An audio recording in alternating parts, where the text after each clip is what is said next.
अस्सलाम वालेकुम गाइस। आज मैं बनाने जा रहा हूँ शिप। वो बनाना भी आसान है और मेरी वीडियो लाइक भी कीजिएगा और चैनल को सब्सक्राइब भी कीजिएगा प्लीज़। मैं बनाने जा रहा हूँ शिप। सबसे पहले आप पेज ले लें, कोई भी हो जाएगा, फिर इसे काट लेंगे।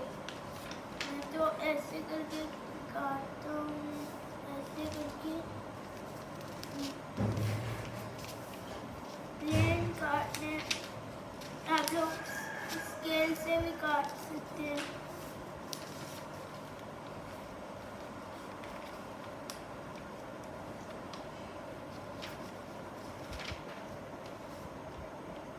अब इसे काटेंगे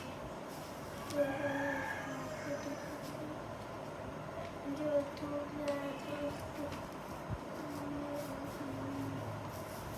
कट गया है, ऐसे कर लेंगे फिर और हो जाएगा। और भी इस तरफ कर लेंगे और हो जाएगा। और फिर ऐसे कर लेंगे।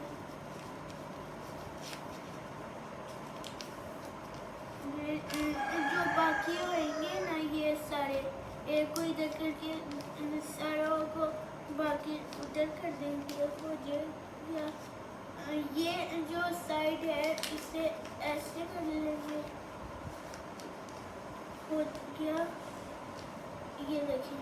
अब ये ऐसे, ये हमारी शिप बन चुकी है।